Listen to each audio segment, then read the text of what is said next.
Well, hi there, guys. Well, this is Dan from MANUP. Thanks for watching the video. And we've got something different. And now I've started talking, I don't know how to introduce this video because it's something it's an unheard of topic. But let's say it how it is. We're going to be speaking to Elis here. You're a reverend. That's right. I'm a vicar. A vicar. I weren't sure. Even though I'm a Christian, I weren't sure whether to say vicar or not. I thought vicar was a Catholic, but anyway, that's a different thing. You're not a Catholic. You're a Christian, aren't you? I am indeed. Yeah, but that's irrelevant for this. But we met each other a couple of years ago at a conference, let's say, and you said your story, and that was your struggles with you and your wife about infertility. Yeah, that's right. I was diagnosed as having azoospermia, which is a form of male infertility, in 2011. So 10 years ago now. And yeah, it's formed a big part of my the last 10 years, and coming to terms with that and discovering who I really am, and living as an infertile man. So yeah. You've gone straight in a completely nutty frame on that one, so I appreciate it. So how did you? I've already heard the story. You're one of the few ones where I've already kind of heard like that story. But how have you? To say that you're an infertile man, it's a taboo, isn't it? It's unheard of, I think. Or is it? Or was that just me in my life? I think it took a lot to say it for the first time. So I think it is a taboo. Yeah, and it also was really difficult to come to terms with. So it's a while back now, and although it's still a sadness attached to it, actually, for me, it was a genetic. I was born without the ability to create sperm, so therefore I've always been that way. So I had to, although I discovered when I was in my late 20s, I had to kind of work that into the story of who I am. And for me, there doesn't need to be any shame if you're born a certain way. What's there to be ashamed of? So for me, the challenge was, the question was, how do I live a full and active and fulfilled life as an infertile man? So yeah, I think, yeah, but you don't hear many people just introduce it at the beginning of a conversation, but we know each other a bit. So so how did you get to the stage where you just like, I was born this way, so whatever? How do you accept that? Because I think I'd struggle with that. I'll be honest with you, because. And I remember when I watched you do your talk a good couple of years ago, I was like, that man's more of a man than my mentality of a man, if that kind of makes sense. I mean, but it does make sense, because I think one of the things that infertility does is prod at the whole idea of what does it mean to be a man, or what is masculinity, or and in certain times in history, people who are infertile have been treated like, subhuman, less than a man or a woman.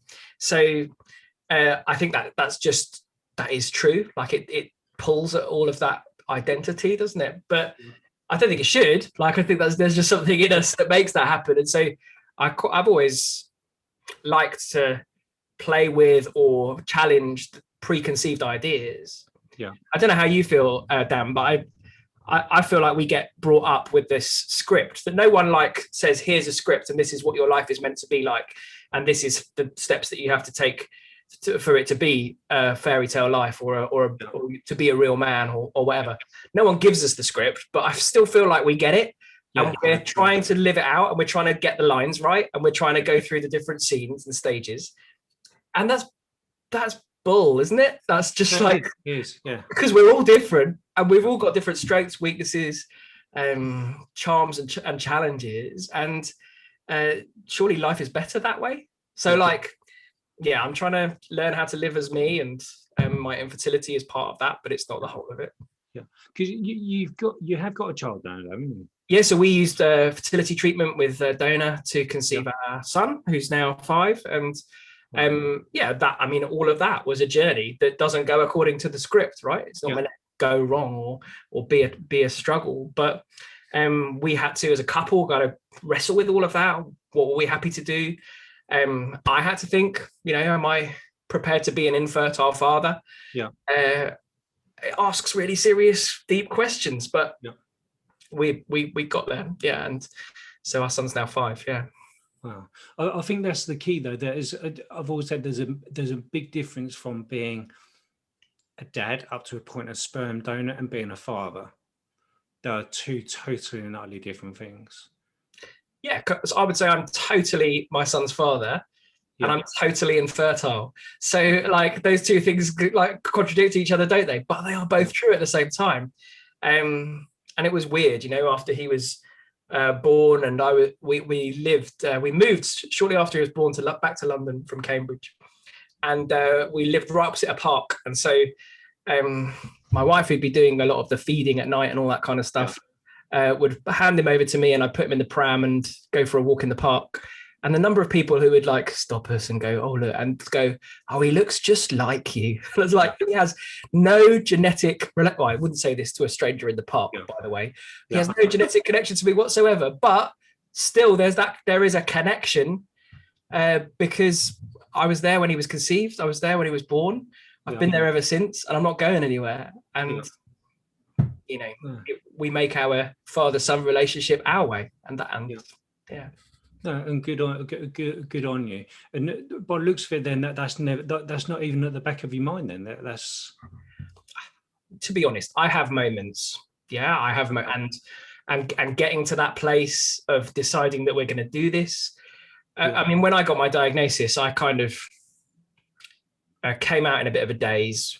I'd never heard of azoospermia. Googled it on my BlackBerry. That's how long ago it was. I didn't have an iPhone or an Android phone. I had a BlackBerry, which was really tiny keys and like, what is it? How do you spell this? What is it?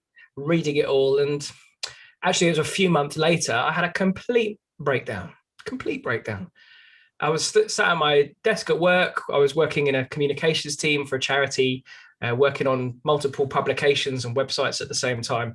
And I just looked at my calendar and was like, I just froze. Just like, I can't do this. And I thought, I'm going to cry. And I hadn't cried about it, I don't think. I hadn't cried about it for 3-4 months. Yeah. And I thought, I'm going to cry. And I cried and cried and cried and cried and cried. And I needed, some pills to get me to stop being so anxious. Yeah.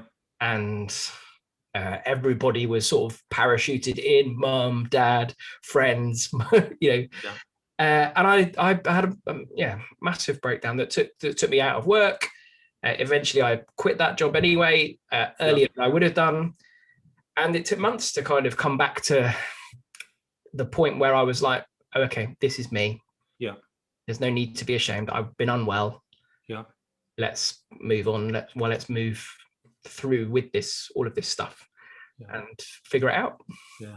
Well, I do say that I've taken a bit of stick before for the Odd Man Up video. I think for me, because I've hit rock bottom, where I need the pills, I need this, that, and the other as well, and I'm as close to being dead, as mentally dead as possible. It was the thing, and I think so, and up to a point, I think me having that, dare I say, breakdown was probably one of the best things I ever had. Obviously, like you, I'm a man of faith, so that kind of helped me a little bit.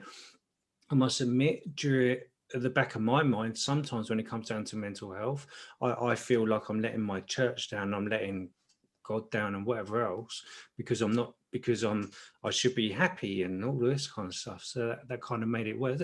So saying that, as you're a vicar and you've got a congregation, how have you managed to? When you get married, especially in the Christian life, when you get married, it's like, when you're going to have kids, when you're going to have it. How did you? Oh yeah, I think we're just as much suckers to this script of the fairy tale as any other faith or non-faith kind of place, and sometimes worse. I remember standing outside the church after somebody's child got baptized, and old lady kind of sidling up to me and going, "It will be you next," and I knew I was infertile.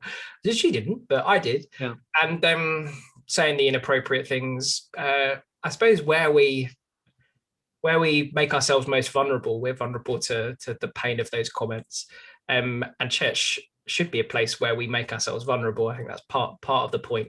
Yeah. but it's not always the place where we're most authentic, where we're real. So often people get dressed up to go to church. I mean, I literally do, because I have to put on the robes, but that's a whole other masculinity kind of debate, I expect. But actually, no, church should be the place where we struggle, where we suffer, where we show our tears, where we bear our scars, where we can be wounded and be okay. Because well, that's my experience of kind of God's comforting presence through things. But no, I mean, we're just as much suckers to it in the church. And so now I suppose I'm in a position where I can try to model vulnerability. I think that's important, where I can encourage people to be themselves, because none of us are perfect, and we'll come with our stuff. And with mental health, I mean, I just look at it like I was not well. I needed help. I got it, and it took a lot of time as well. And then I probably should have taken more medical kind of intervention than I did. I think I had that reluctance. Well, just to maybe hang-ups about antidepressants and things. I remember seeing someone a few months after, and they said, that probably would have helped you a bit. There's no shame in it. There's no harm in it. Could help you. And so, I would seek to walk with someone through that, all the options. And time was important for me. I don't know if that was the same for you, like hang on in there, and in a bit of time. I think for me, I shot myself in the foot because I thought I knew better. And it wasn't until I got with Faye, we've been married, 5-6 years, one of them. I think she was the one who clocked on and was like, Dan, there's something not right with you on there. But I think a lot of mine was just my stubbornness.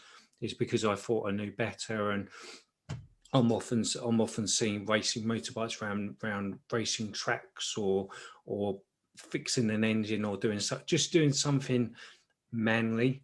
So I just brushed it off, which caused me to basically fall down quite hard, if I can be honest with you. So I think we can do that for a long time. And then we can't do it anymore. And the longer that time has been that we're brave facing it, manning up, probably the harder we fall. I think for me it was 3 or 4 months, and I couldn't take it anymore. And I'm glad, I'm probably glad of that. And I would say the same as you, having gone through those mental health difficulties and come through the other side, I'm more empathetic. I'm more patient with people when they display those symptoms and go through those things. And I hadn't really struggled before, also hadn't rode motorbikes and got my hands oily. I'm more pen in hand and writing poems, which is also another way expressing myself creatively. Actually helped me mentally and help me heal in some ways. And so I now seek to do that from where I'm at, and just looking at the world. And I think that's an important part of being ourselves, of being men, maybe, that we have a creative and artistic and expressive side that often gets like suppressed, gets like beaten down. And discovering that has been really life-giving. I love it. Well, I think you've already answered it, because obviously we're going to come up to 20 minutes. But I was going to say to you, what do you do to keep yourself on the straight and narrow and all this kind of stuff? I think you've already answered it, haven't you? But what keeps you tip top? Even I know you said the poems, but what keeps you? Yeah, that's one side of it. I think then just noticing the signs. I mean, like the lockdown's been a challenge, hasn't it? I suppose for all of us in different ways. Horrible. And getting rest. So I'm generally quite laid back and easygoing, but if I get ratty and irritable, I probably need sleep, rest, outdoors, and all of those things. It's been quite stressful the last year for me, but I'm good at noticing the signs. And I think just being self-aware, being aware, is really important. No, it's good stuff. And before we end, then we don't normally, but you've got for the infertility stuff.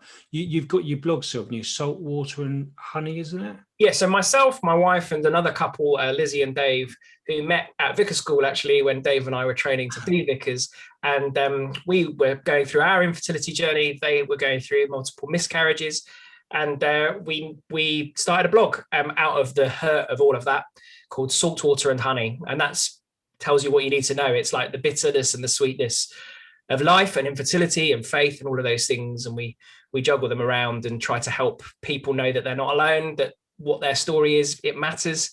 Yeah. And that it's okay to grieve. I think that's the other thing, like letting out that grief is okay and important in our journeys. So yeah. Absolutely. No, thank you very much. That was a good call. I appreciate that. That was you threw me because you went straight in. Go deep or go home, Dan. No, exactly. So let me just hit that stop record.